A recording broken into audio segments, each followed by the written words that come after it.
Alright guys, I am actually coming to you from home today, which is exceptionally rare for my channel. I actually came down with COVID recently, so I've been quarantining at home for the most part and haven't actually gotten out in the field in a little while. So I've been using this time to reminisce on some of my favorite finds from the year, and I figured I'd do a little countdown for you guys of what I think are my 10 best finds from this season. So number 10 is probably the best looking eastern king snake that I've ever found in the Northeast. I was actually out with Matt, and so we'd been out on the coastal plain all day back in June, and we found coastal plains milk snake and then an in-shed king snake much earlier in the day, and then it got pretty hot, as it sometimes does at that time of year, and we road cruised around, just kind of killing time, seeing if anything else would turn up, but we didn't really have very high hopes.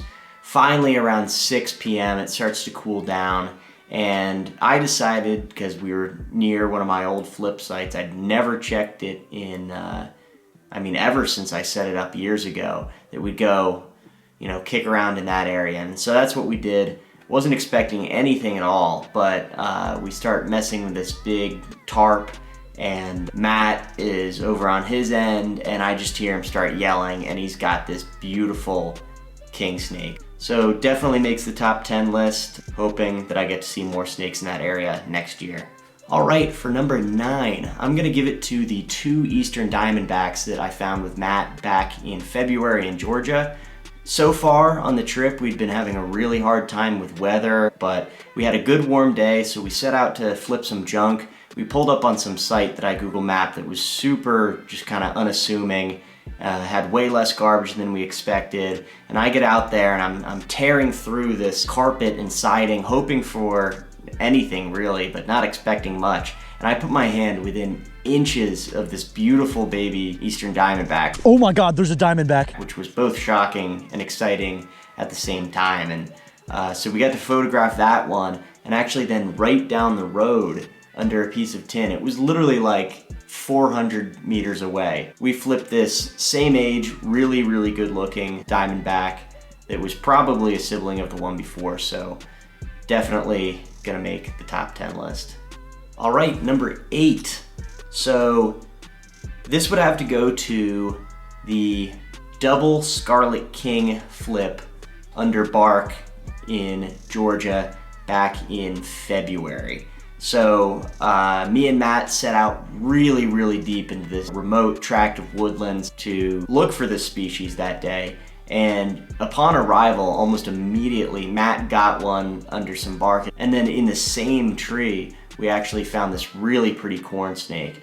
And so then it was after maybe another Scarlet King or two, another corn snake, and some tree frogs, that me and Matt had split up, and I found this one perfect looking tree, and I was peeling back a little bit of the bark and found this huge Scarlet King. Like, I didn't even know, at least in that area, that they got that big. And then right a couple inches away from it, under pretty much the same piece of bark, there was another Scarlet King, both pretty similar looking, but both really beautiful. So that was awesome. I'll offer a disclaimer real quick. When I'm looking for snakes under bark like that, I'm really trying hard not to peel the bark and actually have it drop off the tree. Usually I'll peel a thin strip so that I can peek under and leave most of the bark on the tree, but accidents do happen, so I just try to do my best with that. All right, so number 7 is from right here in the Northeast. It is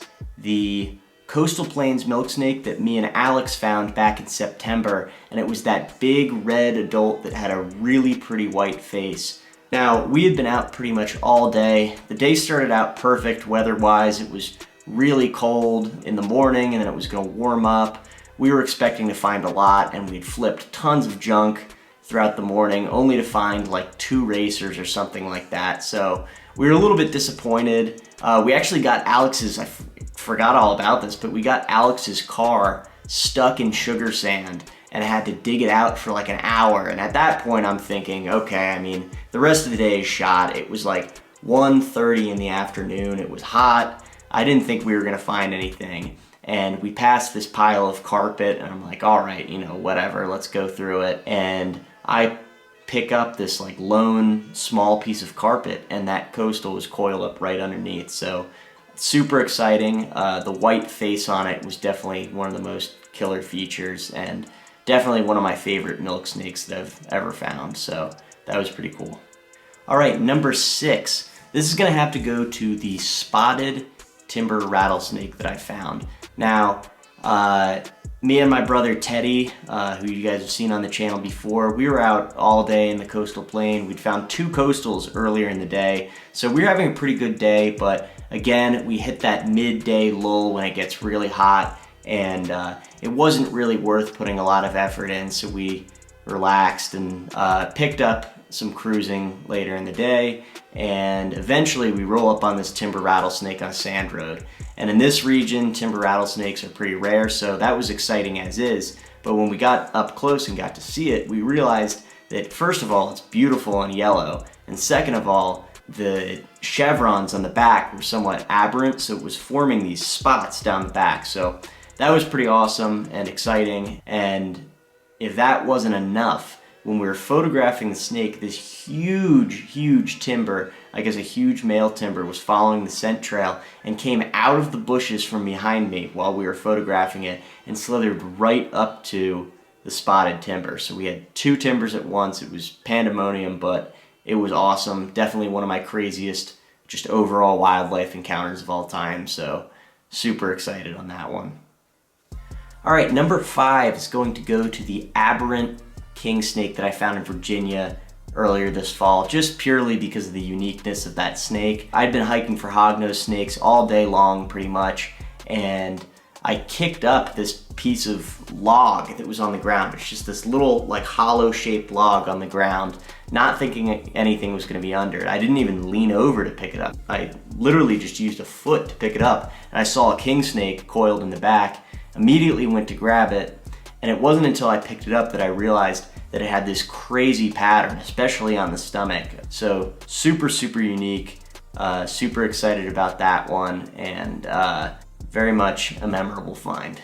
All right, for number 4, I'm gonna take it back to my Florida trip with Matt back in February. We were flipping junk all day in some really xeric habitat, hoping for a coral snake or a coach whip or an indigo or any of those sort of upland Florida scrub species. And we'd been at it all day, found a bunch of common snakes, and then finally in the hottest part of the day at like 3 o'clock, I flipped over this like black piece of plastic. Literally, it was touching the edge of the road. Again, as it seems with a lot of these things, I wasn't expecting anything at that point in the day, but there it was, a coral snake kind of sprawled out under this piece of plastic, and we were able to subdue it with some barbecue tongs that I had and get it to coil nicely for pictures, and it was just overall really cool to see that secretive species that I had never seen before. All right, now we are down into the top 3.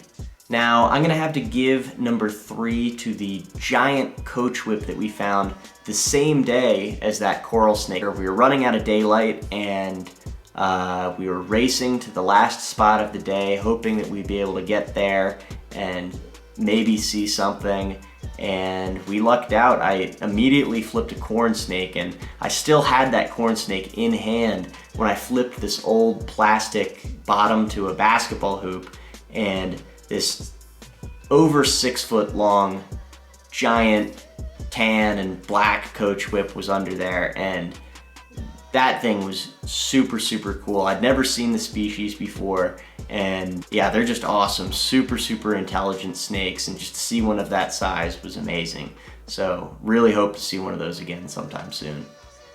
Alright, as we get down to number 2, it should be no surprise that my lifer indigo snakes were gonna make the list. So I hiked my ass off in Georgia looking for indigo snakes, and I mean, like I've said already about this trip, we got smoked on the weather. I mean, the whole first week there was like rainy, wet, and cold, and when it was just nice enough to go out, we would go out and try to find indigos, and nothing was happening for us. But finally, we got this day that seemingly had perfect weather. Matt couldn't come out with me, he had to stay back and do a final, so I went out on my own.